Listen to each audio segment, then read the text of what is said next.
under the chairmanship of the party leader, His Excellency Raila Amolo Odinga, to review the state of the nation, current developments in the party, and in particular the MOU with the UDA and support for the broad-based government. After frank and open deliberations, the committee adopted the following resolutions as the party's collective message to members and to the country. Number one, that the party supports the position that has been taken by party leader Honorable Raila Odinga to work with the Kenya Kwanza administration to stabilize the country and create an enabling environment for Kenyans to address their concerns through democratic and constitutional means. Number two, that in order to expedite the implementation of the 10-point agenda of the MOU, ODM will constitute a technical team to work with our UDA counterparts as part of the political infrastructure to assist with the implementation of the agreement. The committee has identified the absence of such a technical committee, which is actually contained in the MOU, as the missing link in the implementation of the MOU. Of great concern is the full implementation of the NADCO report, promotion and protection of the livelihoods of young people, the right to peaceful assembly and protest, the rule of law and constitutionalism, corruption and wastage of public resources. Thirdly, that while the party acknowledges the allocation of 415 billion to counties in the current financial year as an improvement on the previous disbursement, we will continue pushing for the raising of the allocation to a minimum 450 billion Kenya shillings or more, as had been proposed by party leader Raila Amolo Odinga. Fourthly, that the party continues to demand the implementation of the unbundling of all devolved functions and the requisite and constitutionally sanctioned resources to the counties.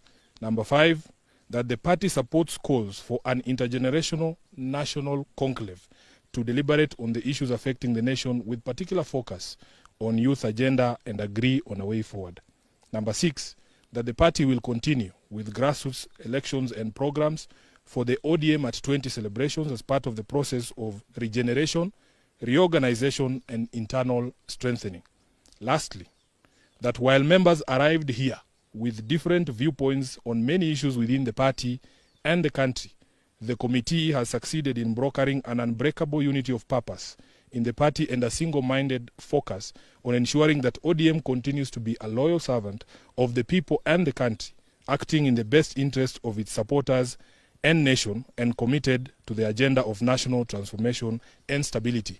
Lastly, we have been presented with a schedule of all upcoming by-elections, and the resolution of this committee is that ODM will fully participate in all of those by-elections by fielding candidates.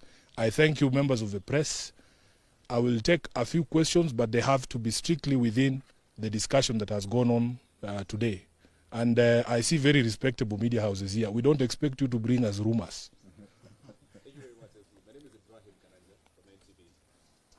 Now that the ODM party has taken a position from this particular meeting, it goes against your own conviction. Yeah, that is exactly what I feared, that you would bring stories about Sifuna when I've read a statement about ODM. We want you to ask questions about ODM. You are the Secretary General of ODM. Does this change your position? What is different? You will be required to speak the position of the party, which is against your own conviction. Now, the position of the party, as the party leader has ably explained before, is taken after organs or meetings of the organs of the party. And this is now the position of the party. Yes.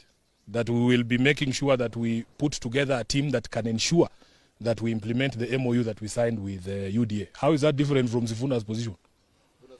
Let's have another question, please. Let's not do Mushene. Yes? Maybe the Chungwa supporters across the country will want to know whether this Central Management Committee meeting today has literally now got all the voices so that the party speaks in one voice with regard to the broad-based government. Yeah. So that I don't put in my own words, allow me to read you the last paragraph again. I think we have addressed that, Leto. You should pay attention to these things. We have said that while members arrived here with different viewpoints on many issues within the party and the country, the committee has managed to broker an unbreakable unity of purpose in the party and a single-minded focus on ensuring that ODM continues to be a loyal servant of the people and the country, acting in the best interest of its supporters and the nation, and committed to the agenda of national transformation and stability. That is now the position of the party. Any other question? I think wamemaliza sasa maswali yote. Haya, asante sana.